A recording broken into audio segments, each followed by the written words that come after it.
All right, we're going to call this meeting to order. Greg is going to be about 5 minutes later, and Skip is on vacation, so I'll be presiding for the next 5-10 minutes. So we'll start with Pledge of Allegiance. I pledge allegiance to the flag of the United States of America and to the republic for which it stands, one nation, under God, indivisible, with liberty and justice for all. All right, we'll start out with the approval of the minutes for the regular board meeting of July 24th. You've all had a chance to look through them. Any questions or changes? On letter H, can we put in the amounts that they're up to now for you said 275 and 295 for the, put that in the minutes. Just said we increased it or we approved it, but okay.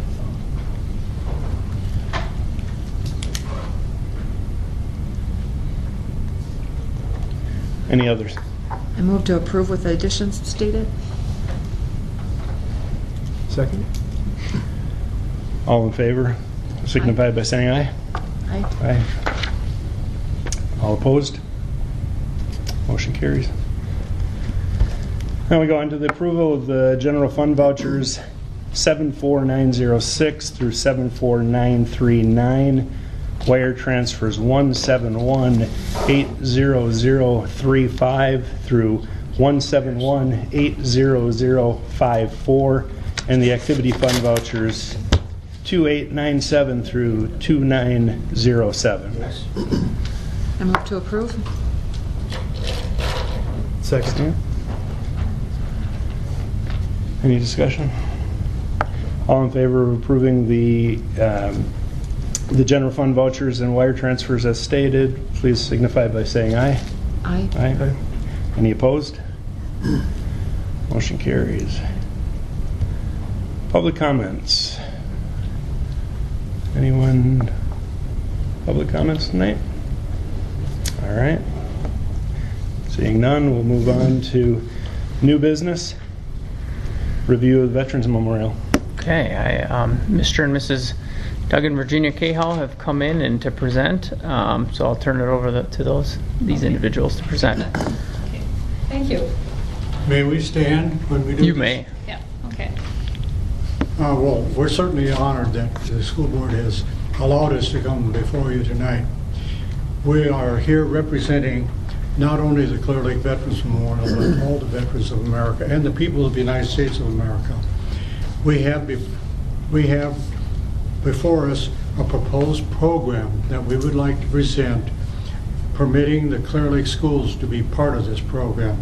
And it would take place on 9/11/2017 at 1:30 p.m.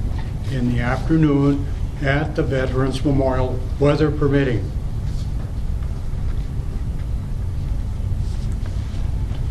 Okay, we'd like to briefly bring to your attention the fact that the program we're going to present to you tonight, the suggested program, is only a suggested program with your approval. And of course, we want the permission of the school to be involved here. This is our primary purpose here tonight, is the involvement of the Clear Lake schools. We feel that we are here representing first history, second heritage, and last of all honor. And these are three principles that we feel not only they're taught in the school, but they're also taught at homes. But here at this, with this opportunity we have, by proposing this program to you, we can bring to the community the feeling of the schools and of the people that are involved in the Clear Lake community too. Now, with your permission, I'm going to ask, there are two parts to our program. One would be, we're going to be honoring the 9/11 people, and I doubt if there is a person here that doesn't remember where you were on 9/11. If there is, well, you're very, very different than most people, because it's a day like Pearl Harbor. Everybody remembers what they were doing or what happened. And we don't have to go into the history of this to explain what happened, other than to say it was a time when America was united. We felt that this was such a terrible thing to happen to us. Here was a country that was not expecting us and to be attacked so deliberately.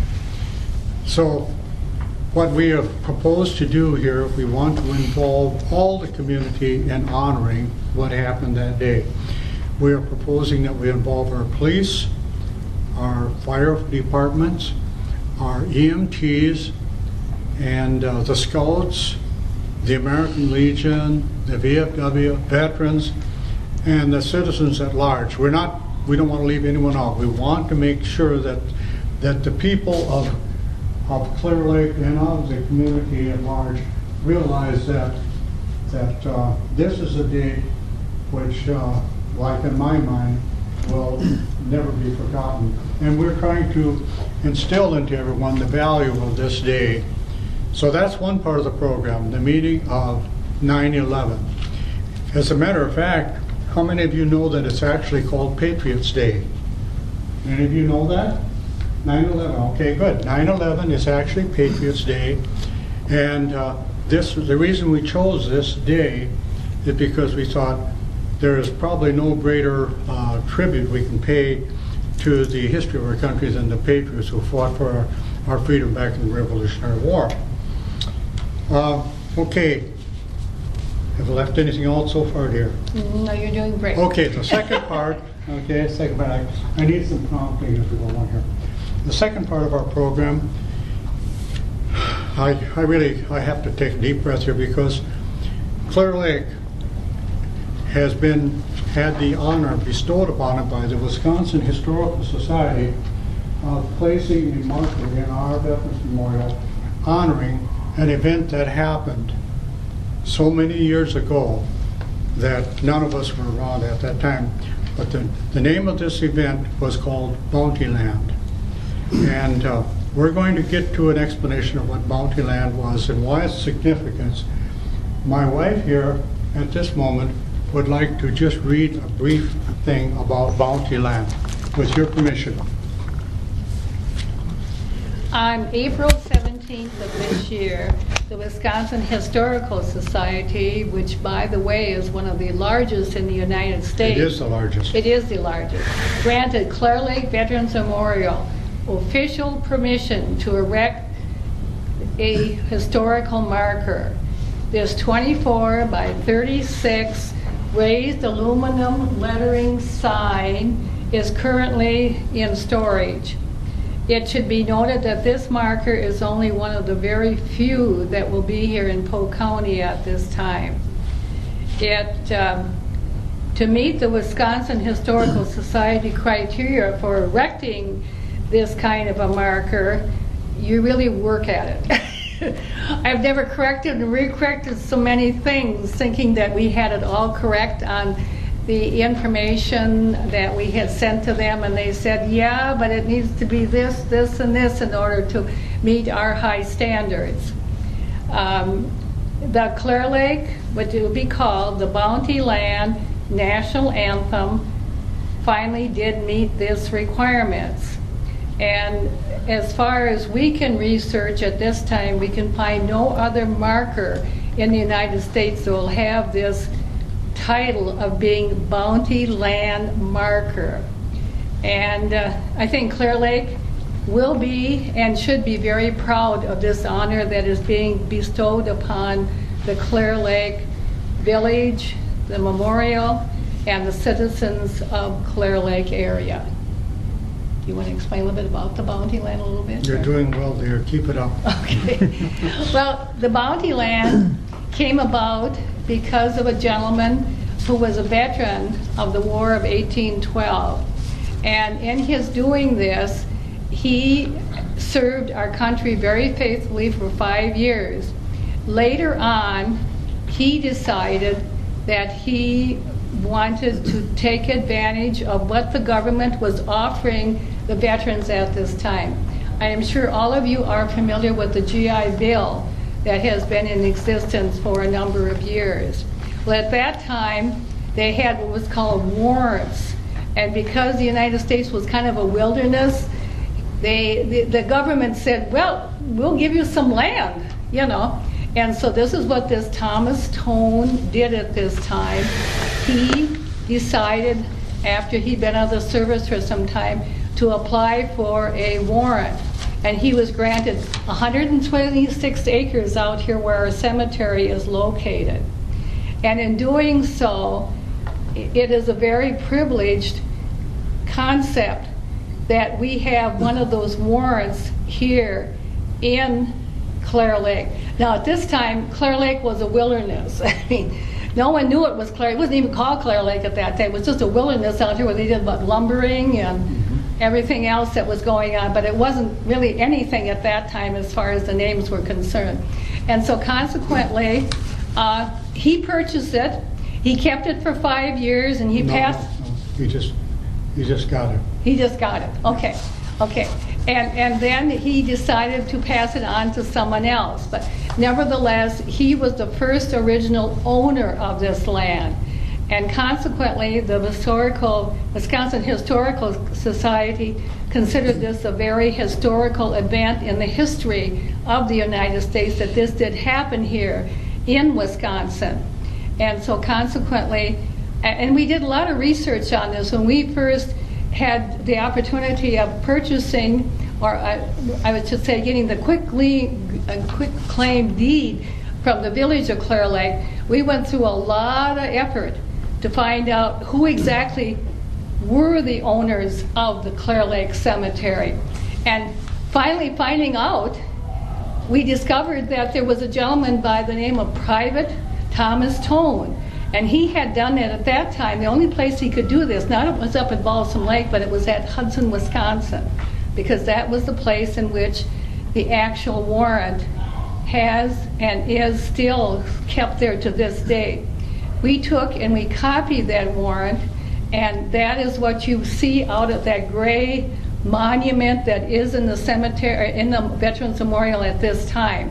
And so we find that along with that came another piece of history having to do with Francis Scott Key.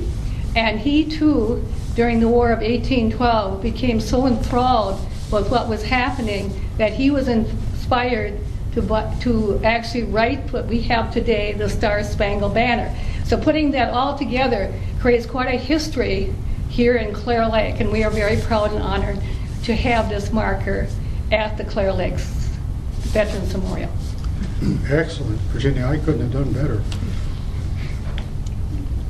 I'd like to pass out our suggested program to you. Now, this is only suggested.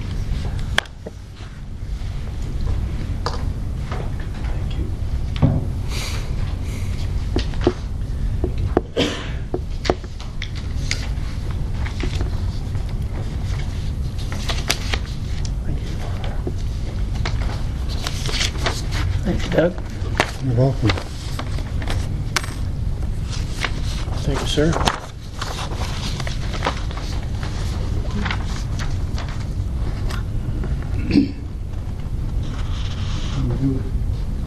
We do have one extra copy here.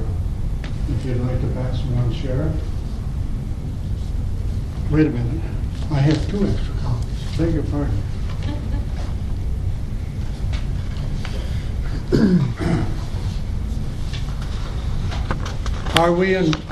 Are we creating some kind of a delay here in the meeting, or may we go on with this? Yep, go ahead and continue. Is that all right with the audience? And we go on? Okay. We are suggesting that Virginia, my wife, and Chris Peterson be the master of ceremonies. I think they both will do an excellent job. We're suggesting that this program take place at the Clare Lake Veterans Memorial, weather permitting. We got to make sure we size out. We will start the program, all the flags, there will be 9 flags, and they will all be at half staff. Okay. There will be an introduction of guests by Mr. Peterson and my wife, and I've indicated some of the groups here. There may be other people we want to add to this list. We do not want to exclude anyone. We want this to be a community thing, because we're honoring 2 things that day. We're going to be honoring 9/11 and the dedication of Bounty Land. Okay, we're going to ask our chaplain to have invocation. Is that all right with the board? Okay? Okay. We will place the MIA sleeve. For those of you who may not know, it's a small black thing that drapes over the chair. And this is in honor of all those approximately 85,000 MIAs that are still never accounted for. I happen to be very, very partial to the MIAs because my brother was one of them. But it's a great honor to be bestowed upon this. We're going to have Roger LeBlanc, our mayor, who's going to make a proclamation. He's already consented to that. And I don't know exactly what he will say, but there'll be something germane to the day. We'll ask, now do you have a student council president here? In the district, yeah. You do? Okay, well first I think we'll ask our scouts if they would like to lead in the Pledge of Allegiance. If there's no one from the scouts, we will get then, with your permission, the student council president to lead us in the Pledge of Allegiance. Now here's a problem. We know school has only been in session 4 days. Mr. Mike Larson is not here, but I hope that they could have a rendition of America, if it's possible. And I've talked to him, yep. You've talked to Mike Yep. about it. Okay, I think it'd be really we want the school to be involved. This is the big thing, the school to be involved. We're working with Ms. Rubel about some kind of student involvement, and we don't know exactly what the student involvement would be. That's up to the board to decide. That's your territory. Doug, We- let me back up though. The band they're committed to playing the national anthem. I'm not sure if they'd be able to play anything Well, else. I can play it on we have the bells, or we can play the national anthem with our bells if we have to. The band is good to play the national anthem, but I don't know about anything else. So I Oh. think that might be a little too soon. Okay, all right, okay, that's The fine. national anthem, they've played Okay, enough where they'd we be able to can do it. work on that then, all right. As far as Senators Harsdorf, Jarko, and Quinn, each of them I think will be here, and we'd like to have them make some brief comments about Patriot Day, with your permission. I don't want their speech, I don't want them to make big lengthy speeches or anything, but just to show that we do remember what Patriots Day is all about. Then we're going to have a little skit. I'm not sure how this is going to work out, but I think it'll be pretty good. It's going to be Private Thomas Tome and President James Buchanan. And we're going to try and tell this little story to the kids and everybody there of what this warrant is all about. Why is Thomas Tome getting this warrant? And that's what this little skit is going to be all about. Okay? We thought it'd be something a little different to add to the program. And the veteran of 1812, Thomas Tone, We'll be there. will be there. Yes, he will. He's been He will truly reincarnated. be dressed He's going to be in there. He's going to be his dressed in his uniform of the an day. 1812 uniform. He's going to be there. I guarantee it. Okay, then we're going to have a brief explanation from Janet Seymour, who is the representative for the Wisconsin Historical Society. Her or one of her colleagues will explain what are the conditions attached to this receiving a Wisconsin historical marker. And that person will be responsible for doing that. Then there will be an unveiling of the marker itself. It's going to be draped in some kind of a cloth or whatever. And Mr. Smith is going to read the script for us, which is actually on the marker itself. And then I'm going to make just a quick comment here myself. As president of the Veterans Memorial, I will make just a brief comment about we will be accepting this marker on behalf of all the veterans and the people in the community of Clear Lake. Then we'll have our benediction, Mr. Raycross. And I believe we have one of your students does a beautiful job playing Taps. taps. And I know he does. He does. He plays it for all the time. Yeah. He's just one of your students. What's his name? Mason Kruger. What? Mason Kruger. Yeah, okay. And we'll ask him to play the taps, and there will be a color guard salute, the rifle salute. Now, if there's anything you object to in a program like this, well, we're certainly open to comments and whatever. Yes? How long is this program going to be? About an hour. We hope an hour or a little more, but that's up to the school Well, here. the kids will have to get back to school Yeah. and get on Yes. the buses and all that thing. We have to work out something here with, which is a time. Mm-hmm.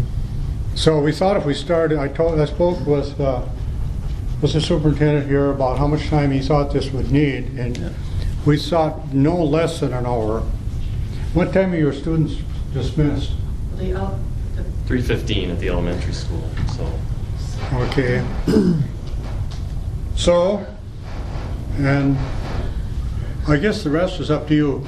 Mr. Smith and I, Mr. Smith, Virginia and I talked this over along with some other people here. We feel that this, since we want the school involved, the school has to make the decision here. If students come, and if so, when. And I mean, they'd have to be at 1:30 with a program like that, but is this something that should be tabled or not?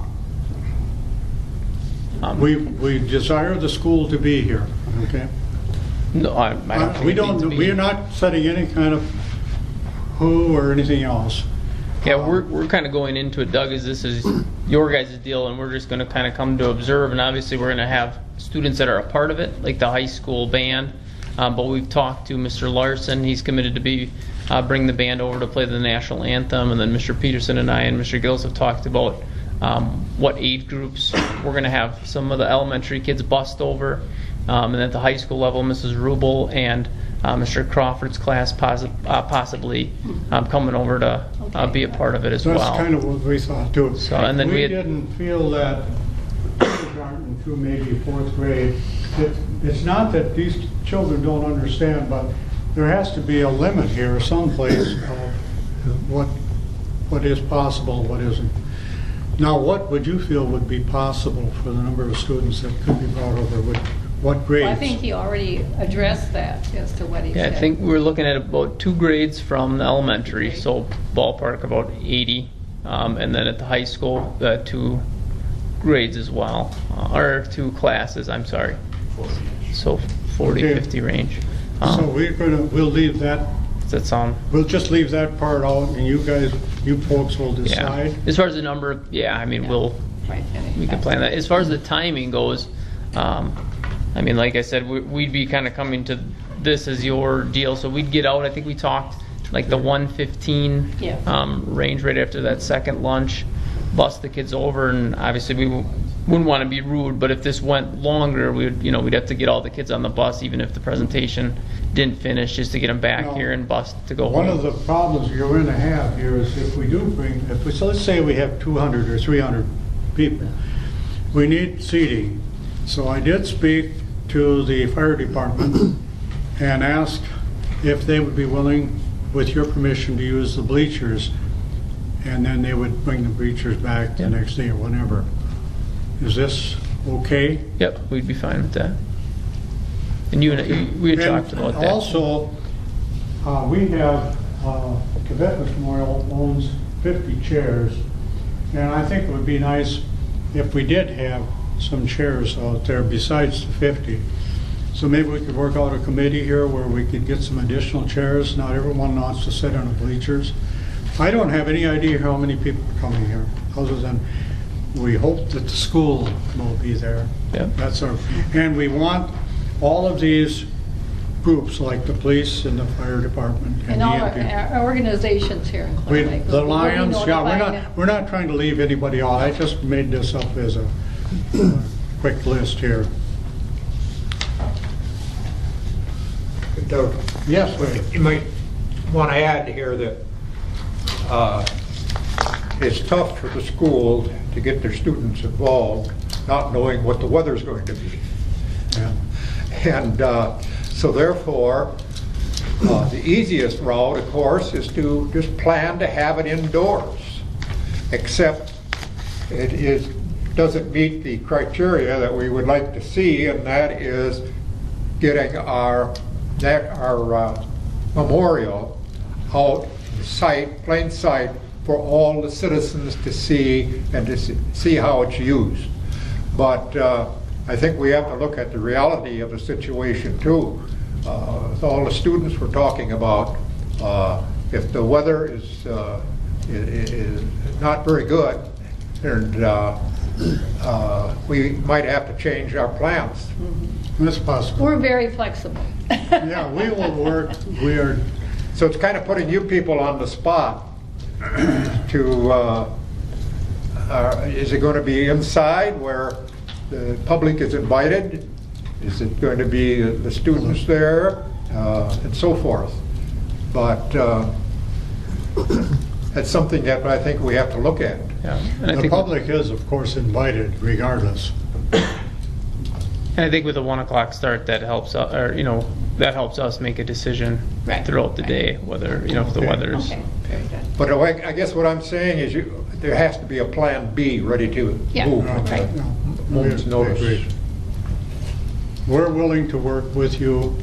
Of course, our primary objective is, since that 0.27 acres on which the Veterans Memorial built, within the 9 acres of the cemetery, is what we consider sacred ground. We consider, the Veterans Memorial consider that very sacred ground, because not only is it part of the cemetery, but it's also our Veterans Memorial, which honors over 2,100 veterans from the Clear Lake area. And so when we have a program, we would like to have this program be,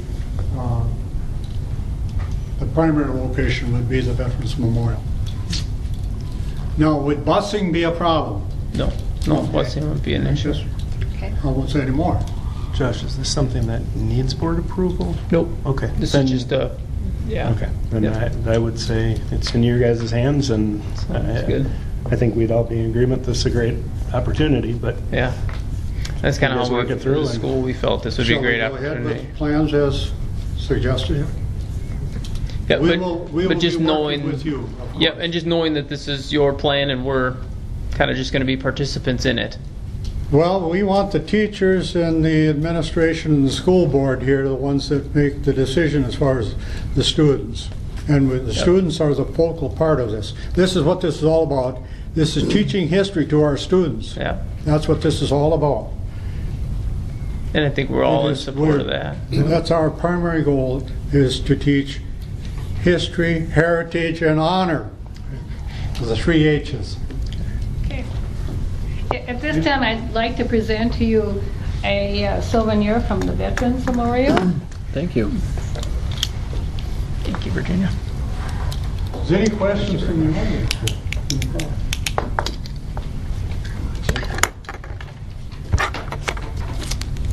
Anyone, any questions from the board?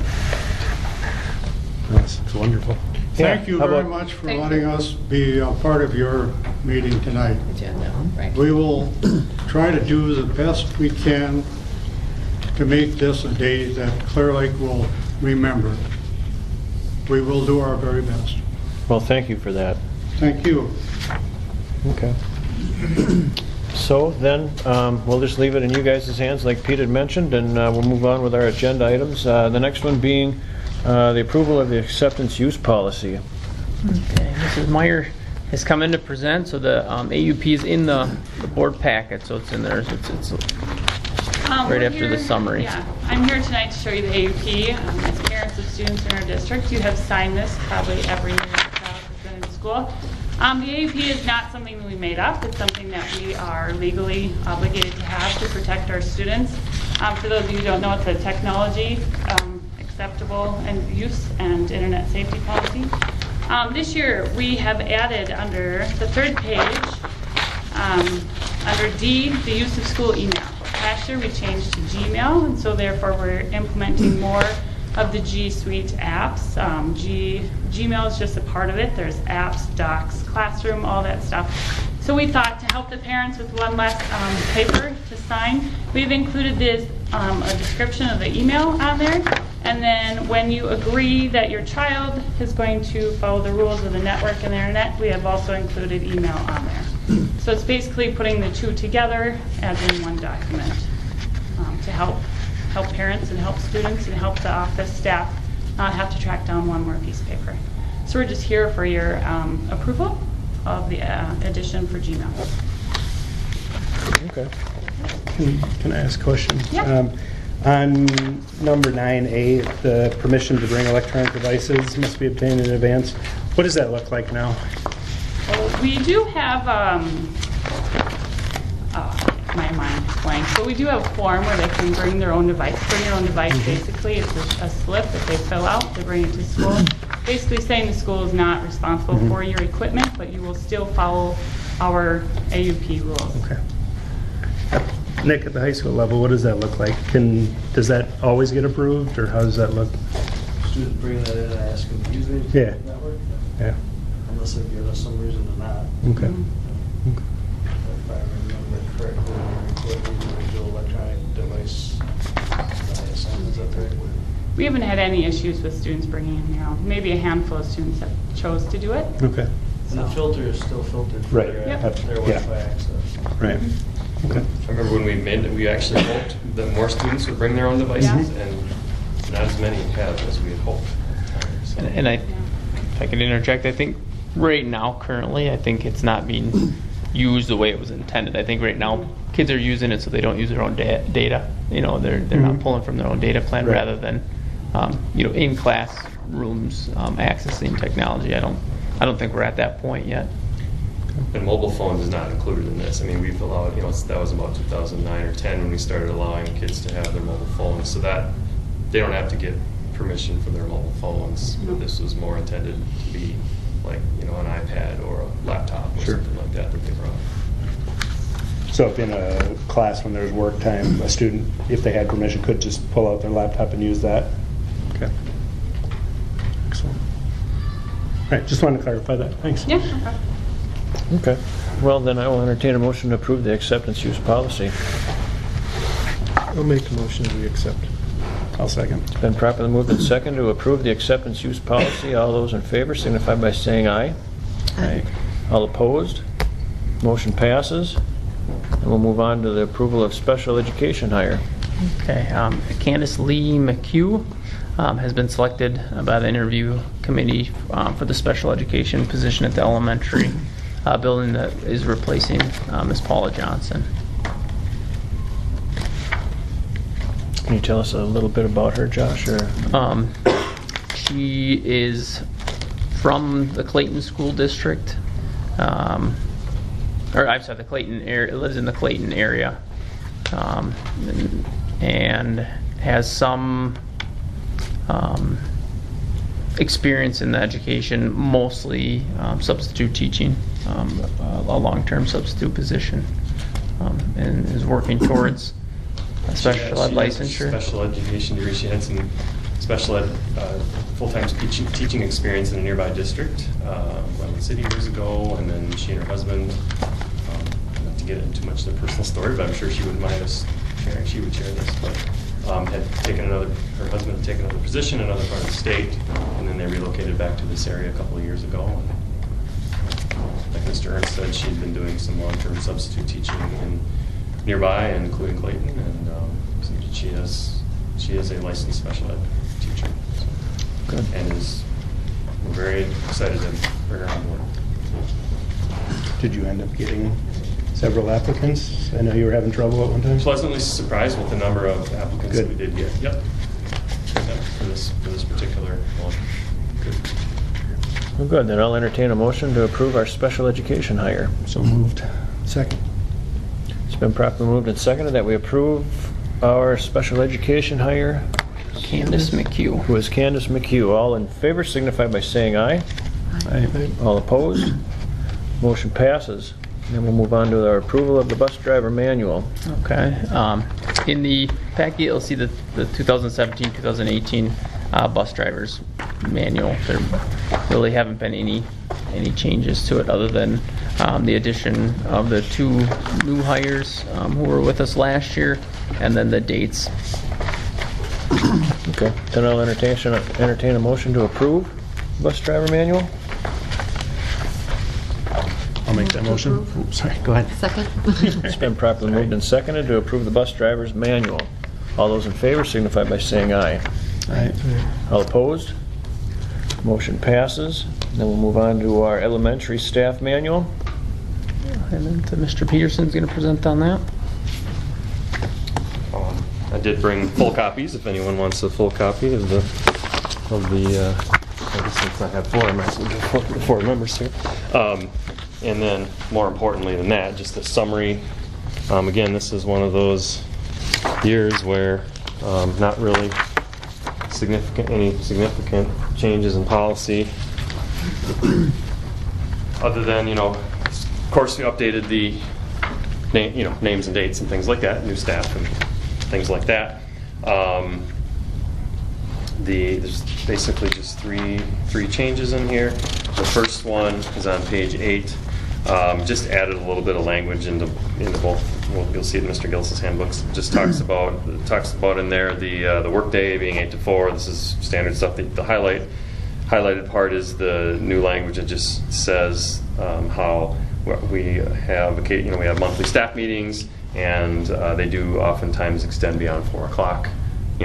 4:10, 4:15, 4:20, something like that, once a month. And we just talk about what we talk about every year is expectation of mutual professionalism, where people stay a little bit past 4 o'clock, and people running the meeting have the expectation that they make it a wise use of people's time and keep the meetings on track and consistent and efficient and things like that. So it's not any kind of change in practice. It's just simply putting down what we've always talked about and what we've always done over the years, and it's really not an issue, but it's we always talk about an expectation of that professional time with staff, and of course make considerations in other different ways to accommodate the fact that, hey, we know you stay a few minutes late for a staff meeting once in a while, so we make sure that we accommodate that in other ways with them.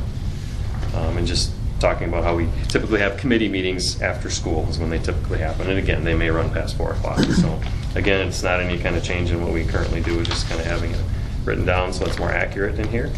And then the only big section, that page 21 and 22, that new section is, if you recall last year we talked about this, but a new program that was new last year, where we could have provided to us free EpiPens and have an EpiPen station located in our schools, each of our schools, next to the AED machine. So in case of an allergic reaction, anaphylactic reaction, many times this happens with students who aren't previously known to have an allergy. And so, while kids who have a known allergy have an EpiPen at school, here's this child or adult who has an allergic reaction. Well, now this EpiPen can be used on this child or adult to help them in an emergency situation. And then we worked with the Clear Lake Clinic, and they were our medical advisor. They signed on as our medical advisor. They approved our procedures and policies last year. It was a little bit after the school year started that we got it all in place. So we just wanted to add it to the handbook this year. But then our staff gets trained every year on recognition of anaphylaxis and how to use the EpiPens. So just something to add to our handbook. And then the other last part on page 23 and 24. Again, this isn't changing any kind of policy at all, but it's just reworking the times and procedures on lunch supervision and recess supervision. Not exactly high-level stuff, just updating the handbook. So, any questions on any of the additions or any of the changes? Do you have a handbook committee that you're working with? And who's all involved in that? With this procedural handbook, or this, no, we don't really. It's more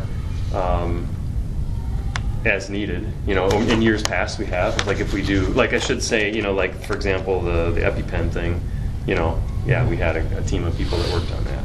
I was just wondering if the teachers are involved in helping put these policies It depends on what it is. Over the years, like I can recall, years where, if we're looking at a new, well, okay, like the little changes to lunch, yeah, there was a committee involved in reworking the schedule, definitely. So I wouldn't say I have a standing handbook committee for this handbook, but it's more as needed, if we're changing a practice that we do or changing something that we do.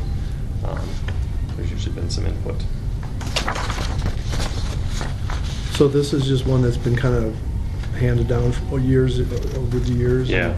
and Yep. Evolved? Yep. Yeah. It's it's something that's been handed down over many years.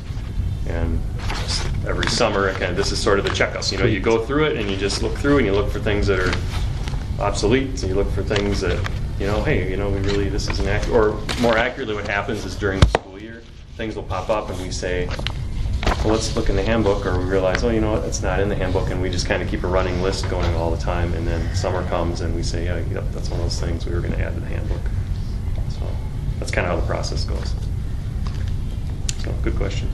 Chris, you've been our champion for handbooks, so thank you for all the work that you've done on them.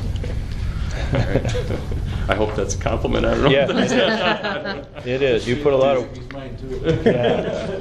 puts a lot of work into them. So yeah, that is a compliment. So thank you for that. All right. So, All right. any other questions? No. All right. All right. With that, then I'll entertain a motion to approve. I move to approve. Second.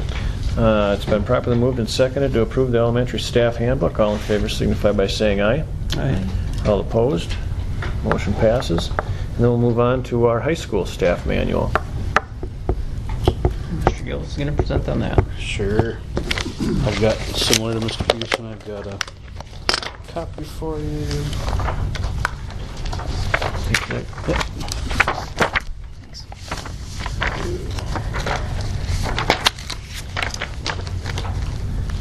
And then, updates list.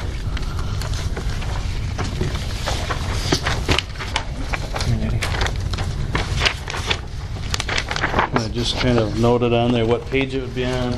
Mine, I was catching up some things yet, I still am. I updated the mission statement, core values, things. It's just things we already had in one, and we got that put in. I had the same faculty meeting language update that Chris mentioned in mine, and I updated that. Some things I'm working on, I'm getting some live links put in. I'm sharing this with this faculty as a live Google Doc. So I'm trying to print less things, and the next couple things where it says added a live link, if you flip through and it was in color, those would be blue.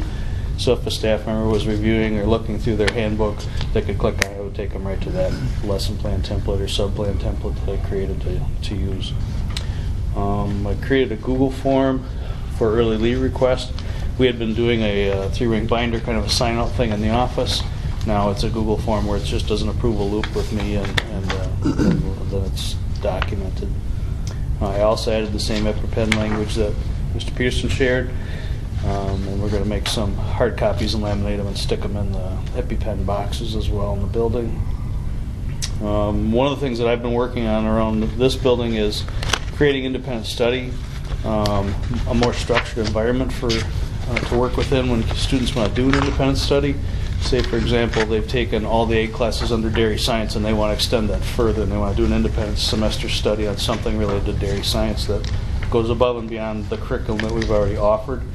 They can design a project-based independent study project themselves and then get that approved, work with a faculty advisor, the counselor, and myself to get that approved. And that's just a link to that paperwork that they would fill out. Sign-out sheet is just a template for a classroom. Students check out of the classroom and come back into the classroom if they need to step out. And then we're evolving the RAP process, that 8th-hour student intervention period that we have. It's still an evolution. We're changing it every year, and I think it gets better and better. This year we're moving to groups grouped by teacher, 7 through 9, and then 10 through 12. The thinking being get the middle school kids together, have a freshman level group, all mixed in mixed age groups. So the freshmen can be kind of mentors to the upper or the lower class of the middle school students, and then in the high school, the upperclassmen can be a mentor more towards the 10th, 11th grade students. So we're going to try that. Pretty excited to try that, roll that out. And then last is just names that are updated on the faculty list. Any questions on those? And I was just going to ask if you have involvement with the teachers. so I that do. they get a chance Yeah. to Well, put- for example, the have some- independent study thing, we had a group of people that were getting together and talking about, what are some key things that we'd like to see in the independent study, and so as needed. What kind of hope do you have for the independent study as far as numbers are concerned, Nick? I don't really have a designated hope. What I'm hoping for is that there's more latitude and structure in the same thing. More accountability is what I'm really after, rather than just hanging out somewhere, for an hour and killing time. I'd like to see that be more structured and more directed, and use the faculty knowledge that we have as independent project advisors and move along towards a little more project-based kind of a thing. Nice. Okay, anybody have any questions? Seeing none, I'll entertain a motion to approve. I'll make a motion. Second. Been properly moved and seconded to approve the high school staff manual. All in favor signify by saying aye. Aye. All opposed? Motion passes. And then now we'll move on to the approval of our fall coaching roster. Okay, so put in there the list of the fall coaches for the 2017-2018 season in there. So just kind of put them in all as a whole. So the changes that we've got would be the football head coach has changed. Yep, football head coach, football junior high, Dane Soderberg, volleyball interim head coach, due to pregnancy. Mrs. Strelzik is filling in as interim head coach. Mrs. Blanchard is new in the assistant role. Emily Munson is new to the junior high, and Miss Winky is also new to the junior high. And then the dance and cheer, the assistant is to be determined, so that'll come as solo to the board once we have identified. Hopefully, we'll identify that individual. So is Dane the junior high head coach and Ryan's the assistant? I don't know how they have it set up, to be honest. I would imagine Ryan would be the head, but I think it's more of they're both kind of coaching it together. I don't know if there's one designated head coach for that. But I know Ryan's been there quite a while, and he helps out with the varsity or high school level until that junior high season starts, which started today. Noticed it was listed as assistant, so. That means assistant for varsity, right? And works with junior high. That's kind of how I took it. Yeah, Oh, okay. yeah. Okay, any other questions? Seeing none, then I will entertain a motion to approve fall coaching roster. I move to approve. Second. Been properly moved and seconded to approve the fall coaching roster. All in favor signify by saying aye. Aye. All opposed? Motion passes. Now we'll move on to the approval of our substitute compensation. Okay, so the substitute compensation right now, we currently pay our substitute teachers $85 per day.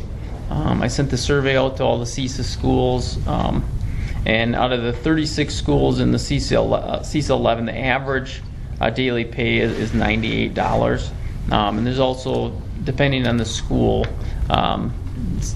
there's some uniqueness to kind of each district as far as compensation that they provide. So I'm proposing that the board look to increase that daily rate to $100 per day, and then locally or internally we'd also offer a free lunch to those individuals that came in, just as kind of a small perk to coming in.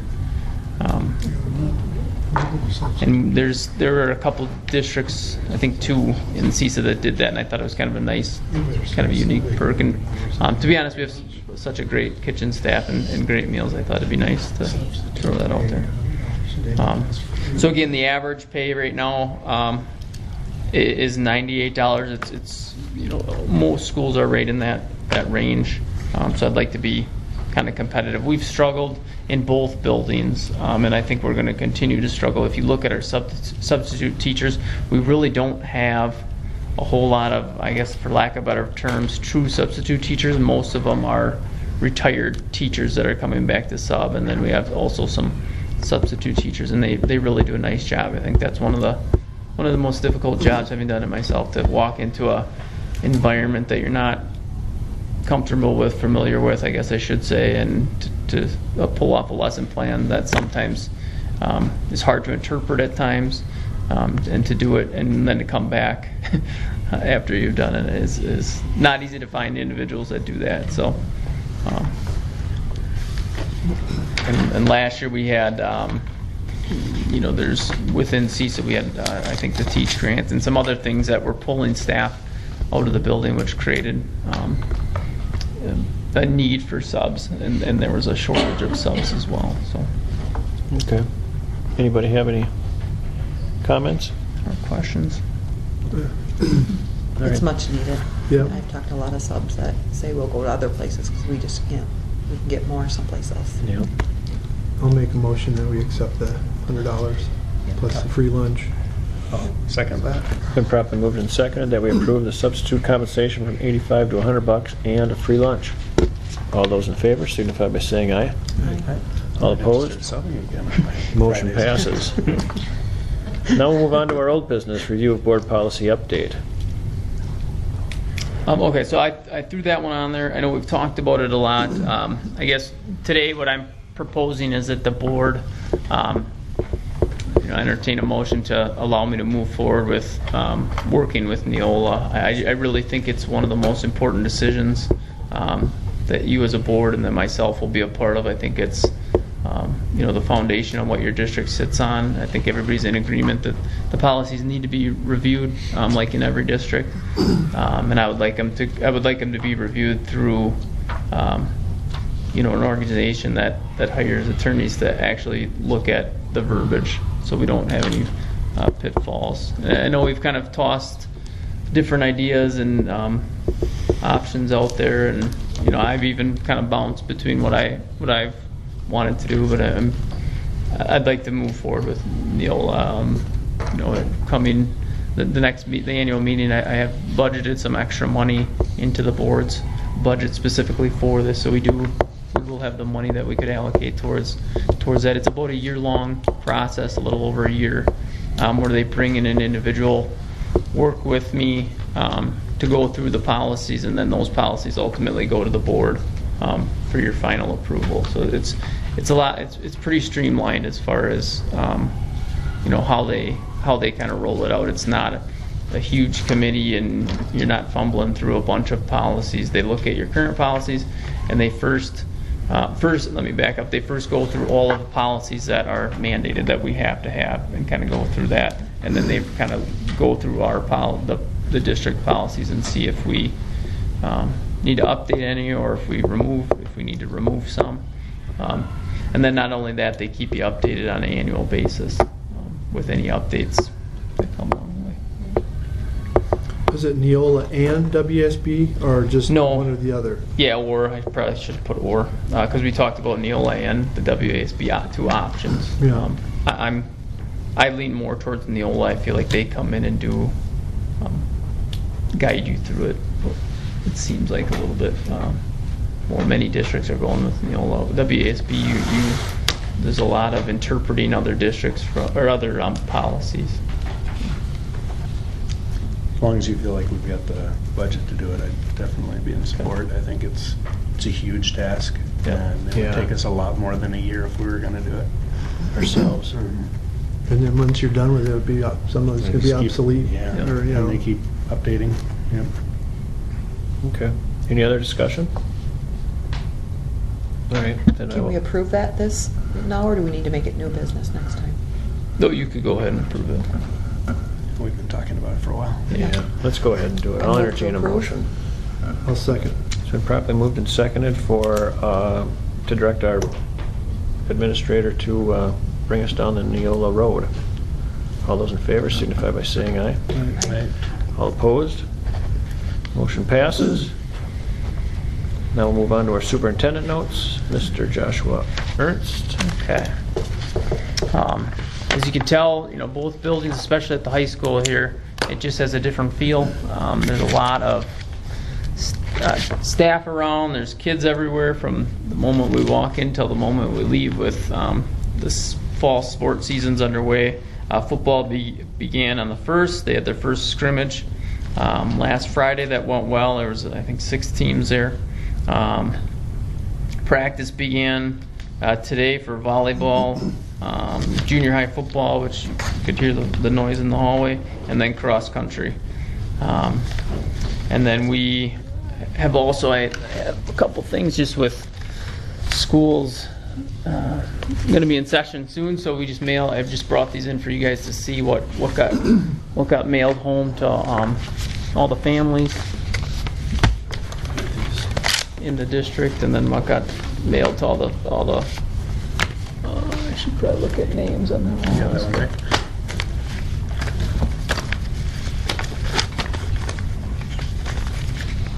And then the white one got mailed out to even open and rolled out, so just all families in the district.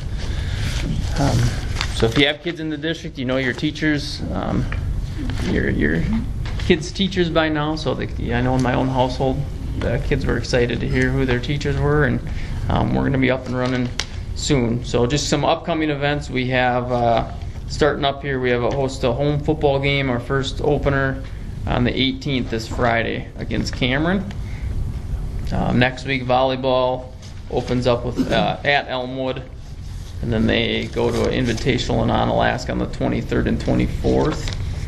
And then football is at Boyceville that Friday. So a couple games and events here before school even starts, and then the annual meeting is going to be on the 28th of August after our regular board meeting. 7:30. At 7:30. So regular board meeting at 6:30, and then the annual meeting at 7:30.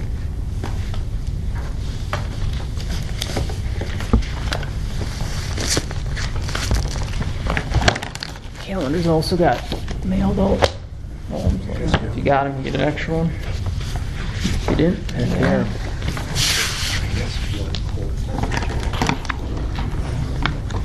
Nice, Josh. Thanks. Yeah, the school year begins. It's coming. You guys were looking for something to do.